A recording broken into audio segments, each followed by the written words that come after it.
Hello the students and welcome to my YouTube channel. आज की इस वीडियो के अंदर हम कंट्रोल ऑफ ब्रीथिंग को डिस्कस करने लगे। कंट्रोल ऑफ ब्रीथिंग से क्या मुराद है? ये जो मैं सांस ले रहा हूं, ठीक है, ये सांस जिस्म के अंदर किस तरह कंट्रोल हो रही है? हमारे दिमाग का वो कौन सा हिस्सा है जो इस ब्रीथिंग के निज़ाम को कंट्रोल कर रहा है?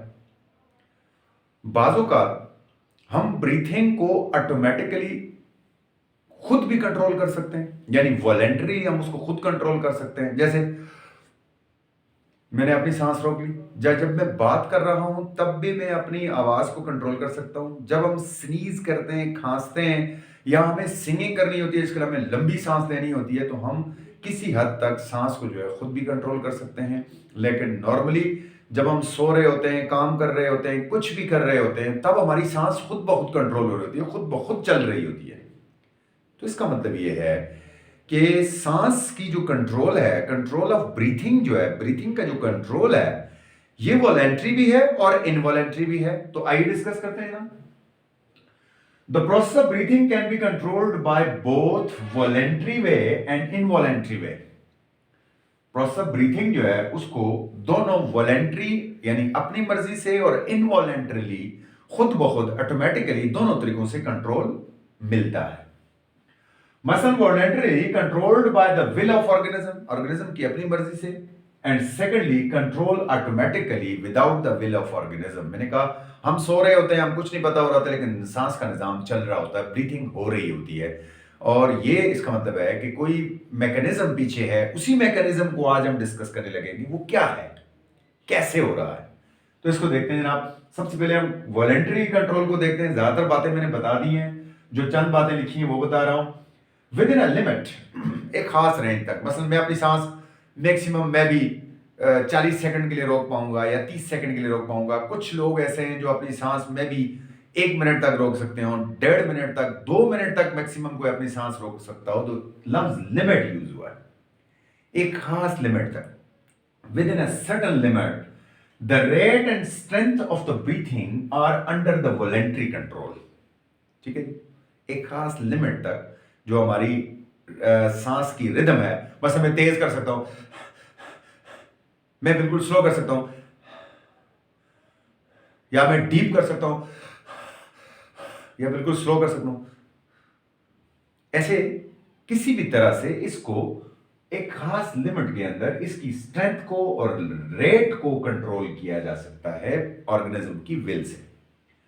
For example we can hold our breathe.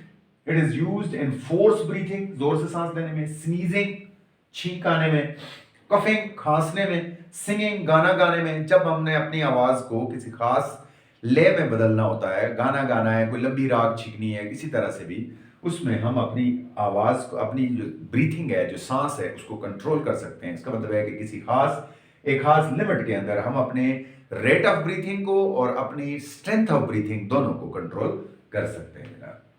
उसके बाद आ जाता है वॉलेंट्री कंट्रोल सेंटर। जब हम ऐसा कर रहे होते हैं तो इसमें हमारे दिमाग का कौन सा हिस्सा इन्वॉल्व होता है, पहले इसको देखते हैं। In case of voluntary control centre is originated, a pulse is originated from cerebral hemisphere। ये दिमाग का सबसे बड़ा हिस्सा, ये वाला जो है, ये दोनों सेरिब्रल हेमिस्फीयर कहलाते हैं, क्योंकि ये पूरा हिस्सा सेरिब्रम है और ये राइट हेमिस्फीयर है, ये लेफ्ट हेमिस्फीयर है, तो इसको मिलाकर सेरिब्रल हेमिस्फीयर कहते हैं। जब वॉलेंट्री कंट्रोल की बात आए तो इंपल्स सेरिब्रल हेमिस्फीयर से जनरेट होती है और शिफ्ट होती है मेडुला ओब्लांगेटा की तरफ, इस छोटे सेंटर की तरफ, ऐसे। तो इसका मतलब है कि वॉलेंट्री कंट्रोल, क्योंकि वॉलेंट्री ज्यादातर काम हमारा सेरिब्रम कंट्रोल करता है, ठीक है जी। तो सेरिब्रम जो है वो हमारे वॉलेंट्री कंट्रोल के साथ साथ हमारी वॉलेंट्री सांस को भी कंट्रोल करता है। So it's originate from cerebral hemisphere and then pass to the medulla oblongata where the respiratory centre is located. ये ग्रीन कलर का छोटा सा रेस्पिरेटरी सेंटर है, ठीक है जी। तो ये हो गया जनाब वॉलेंट्री कंट्रोल। बात करते हैं इनवॉलेंट्री कंट्रोल की, जो बहुत ज्यादा अहम है, क्योंकि ये नॉर्मली होता रहता है और नॉर्मली हर वक्त हम अपनी सांस को नहीं कंट्रोल करते, ये हम कभी कभी करते हैं, लेकिन इनवॉलेंट्री कंट्रोल हमेशा रहता है। सो इनवॉलेंट्री क्या है? Normally we don't use to control need to control our breathing, normally हमें अपनी ब्रीथिंग को कंट्रोल करने की जरूरत नहीं होती। It is an involuntary reflex action, ये एक इनवॉलेंटरी रिफ्लेक्स एक्शन है। जिस तरह और बॉडी के रिफ्लेक्स एक्शन कि मैं अपनी आंख की तरफ, अगर कोई किसी की आंख की तरफ ऐसे उंगली करे या कोई चीज करे तो आंख फौरन झपक जाती है, ये रिफ्लेक्स एक्शन है, सडन रिस्पॉन्स ऑफ बॉडी। तो ये ब्रीथिंग भी बॉडी का एक सडन रिस्पॉन्स है। और याद रखिएगा, जब भी बॉडी के अंदर कोई रिफ्लेक्स एक्शन सामने आता है तो उसमें 5 स्टेप इन्वॉल्व होते हैं। तो पहले हम उन 5 स्टेप्स को साथ साथ देखेंगे, ठीक है जी। For example, reflex actions are mostly controlled automatically and reflex action is always controlled by the following steps. Number 1, stimulus. Number 2, receptors. Number 3, breathing center. Number 4, motor nerves. Number 5, response. तो ये वो 5 चीजें हैं, 5 स्टेप्स हैं जिसकी वजह से हम इनवॉलंटरी, जो हमारा ब्रीथिंग सेंटर है, जो एक रिफ्लेक्स एक्शन है, वो कंट्रोल होता है जनाब। कैसे कैसे? मसलन इसमें स्टिमुलस क्या है? स्टिमुलस है जनाब amount of oxygen and carbon dioxide. जब बॉडी में कार्बन डाइऑक्साइड ज्यादा हो जाती है ब्लड में और ऑक्सीजन कम हो जाती है तो ऑटोमेटिकली हमारी ब्रीथिंग तेज हो जाती है। ये स्टिमुलस का काम करती है। जब ये ब्रेन में से गुजरती है, हार्ट में से गुजरती है, तो एक स्टिमुलस पहुंचता है और उससे हमारी ब्रीथिंग का जो प्रोसेस है वो तेज हो जाता है। तो पहला इसमें जनाब stimulus, higher and lower level of CO2 and O2 act as the stimulus. High level of और या low level of CO2 O2 दोनों जो है, यानी CO2 का ज्यादा हो जाना, O2 का कम हो जाना, ये दोनों, या O2 का ज्यादा हो जाना, CO2 का कम हो जाना, इस हालत में जो है वो ब्रीथिंग स्लो हो जाएगी। और जब CO2 का लेवल ज्यादा हो जाएगा तो ब्रीथिंग तेज हो जाएगी CO2 को बाहर निकालने के लिए। दूसरी चीज होती है जनाब रिसेप्टर्स, जो इसको फील करें। जाहिर बात है, ब्लड में ये चीजें कम है तो फील कौन करेगा? तो फील करने के लिए हमारी बॉडी में 3 किस्म के रिसेप्टर्स पाए जाते हैं। पहले है जनाब स्ट्रेच रिसेप्टर्स। स्ट्रेच रिसेप्टर्स अमूमन इस रास्ते पर मौजूद होते हैं, present on the wall of the passage and activate the inspiration. रास्ते पर जो सांस का रास्ता है, जैसे आपकी ये रेस्पिरेटरी ट्रैक है, इस रास्ते के अंदर जो है वो ये स्ट्रेच रिसेप्टर पाए जाते हैं जो फील करते हैं कि अब हवा का प्रेशर किस तरह से है और उसको फील करके रेस्पिरेटरी सेंटर को भेजते हैं ताकि वो ब्रीथिंग को तेज या स्लो कर सके। दूसरा जनाब केमोरिसेप्टर्स। केमोरिसेप्टर्स कहां पाए जाते हैं? Sensitive to the partial pressure of CO2 and O2। ये खास तौर पर ब्लड की जो आर्टरीज होती हैं या कैपिलरीज होती हैं या फिर वहां आर्टरीज वेन्स होती हैं, ब्लड वेसल्स होती हैं, उनमें ज्यादातर केमोरिसेप्टर्स पाए जाते हैं। हार्ट के अंदर केमोरिसेप्टर्स होते हैं और वहां पर ये कार्बन डाइऑक्साइड और उसके जब प्रेशर को नाप लेते हैं तो उससे क्या होता है कि ये भी ब्रीथिंग सेंटर को मैसेज भेजते हैं कि आप इस प्रोसेस को तेज या स्लो कर सकते हैं। Central chemoreceptors present in the medulla to increase the ventilation। आखिरी वाले जो हैं वो हमारे दिमाग के हिस्से मेडुला के अंदर होते हैं, ठीक है, इनको सेंट्रल केमोरेसेप्टर कहते हैं। और जब इन तक पैगाम पहुंचता है तो ये इस रेस्पिरेटरी सेंटर को डायरेक्टली अफेक्ट करते हैं, उसको तेज या कम कर देते हैं। उसके बाद अगली जो चीज है वो है breathing centre. Breathing centre is located in the medulla oblongata. हमारे दिमाग का पिछला हिस्सा है जिसे मेडुला ऑब्लांगेटा कहते हैं, राइट। और याद रखें, अमूमन अगर किसी को यहाँ पीछे चोट लग जाए तो आदमी की जल्दी डेथ वाकई हो जाती है। उसकी रीजन क्या है कि यहाँ चोट लगने से अगर मेडुला ऑब्लांगेटा के अंदर ये रेस्पिरेटरी सेंटर मुतासर हो गया तो ब्रीथिंग रुक जाएगी या ब्रीथिंग बहुत तेज हो जाएगी या किसी भी तरह से ब्रीथिंग के मुतासर होने से आदमी की मौत जल्दी वाकई हो जाएगी। तो जो हमारा ब्रीथिंग सेंटर है is involuntary. In case of involuntary centre, the centre is located in the medulla oblongata. जब हम इनवॉलेंटरी सेंटर की बात करते हैं तो ये मेडुला ऑब्लांगेटा के अंदर होता है। इसके जनाब 3 पार्ट्स होते हैं। जो इनवॉलेंटरी रेस्पिरेटरी सेंटर है जो मेडुला ऑब्लांगेटा के अंदर है, इसके 3 पार्ट हैं। It consist of 3 parts. Number 1, ventral lower side, ये नीचे वाला हिस्सा, सामने वाला नीचे वाला हिस्सा। लेटरल साइड पोर्शन, इसका पीछे का और साइड वाला हिस्सा। एंड डॉर्सल टॉप पोर्शन, और ऊपर का पिछला हिस्सा।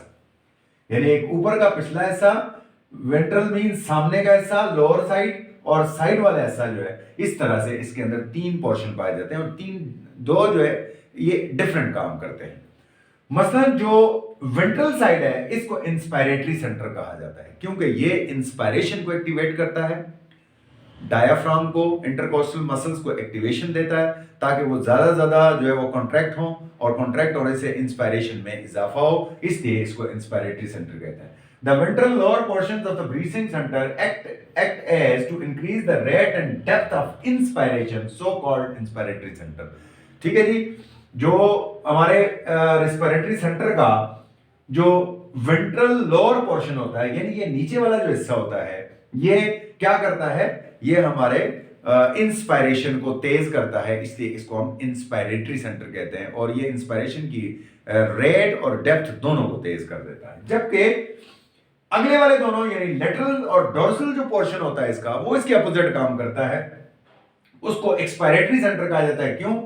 The lateral and dorsal portion act to decrease the breath and depth of inspiration, बिल्कुल उसके उलट काम करता है, वो इंक्रीज करता है, ये डिक्रीज करते हैं, एंड स्टिमुलेट द एक्सपायरेशन। और ये एक्सपायरेशन को यानी हमने ये सांस अंदर ली, ये इंस्पायरेशन है, ये एक्सपायरेशन है, यानी सांस के अंदर लेने को इंस्पायरेटरी सेंटर यानी जो वेंट्रल साइड है हमारे रेस्पिरेटरी सेंटर की, वो कंट्रोल कर रही है, और एक्सपायरेशन को डोर्सल साइड और लेटरल साइड जो दोनों साइड पोर्शन और टॉप पोर्शन है ऊपर वाले, ये दोनों उसको कंट्रोल करते हैं, इसलिए इनको एक्सपायरेटरी सेंटर कहा जाता है। ये होगी जनाब चौथी बात। अब तीसरी बात, चौथी बात जो इसमें आ रही है वो है मोटर नर्व्स। अब पैगाम को जब दिमाग सेंटर को पहुंच गया, सेंटर ने ऑर्डर जारी कर दिया, वो ऑर्डर अब जब तक उन ऑर्गन्स तक नहीं पहुंचेगा जो कि रिस्पिरेशन को कंट्रोल कर रहे हैं, तो तब तक बेकार होगा। तो रिस्पिरेशन को कौन कंट्रोल कर रहा है जनाब? हमारी बॉडी के अंदर रिस्पिरेशन बेसिकली कंट्रोल होता है दो मसल की वजह से। कौन कौन से?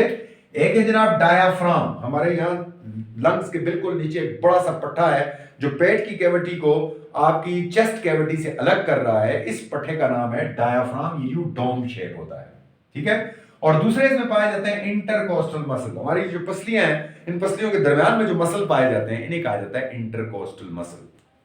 तो एक मोटर नर्व जो है वो निकलती है कहां से?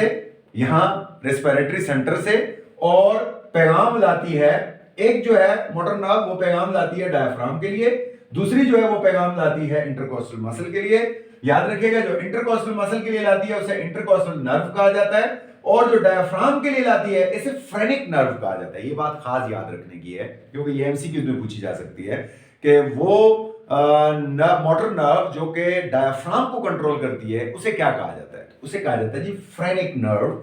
फ्रेनिक नर्व डायफ्राम को कंट्रोल करती है, और इंटरकोस्टल मसल की जो नर्व है मोटर नर्व, वो इंटरकोस्टल मसल को कॉन्ट्रैक्ट करती है, जिसकी वजह से जो है ब्रीथिंग कंट्रोल की जा सकती है। जब इंपल्स तेज हो जाती है तो ये तेजी से कॉन्ट्रैक्ट रिलैक्स होते हैं, जिससे ब्रीथिंग तेज हो जाता है, डेप्थ रेट तेज हो जाती है, सब कुछ तेज हो जाता है ब्रीथिंग का। लेकिन जब ये स्लो हो जाती है, जब ये पैगाम स्लो आता है, तो तब उस सूरत में इलेक्ट्रिकल इंपल्स कम जनरेट होती है, तो ये स्लो जो है वर्किंग करते हैं और ब्रीथिंग नॉर्मल रहती है, लो रहती है। तो यही बात यहां लिखी हुई है जनाब।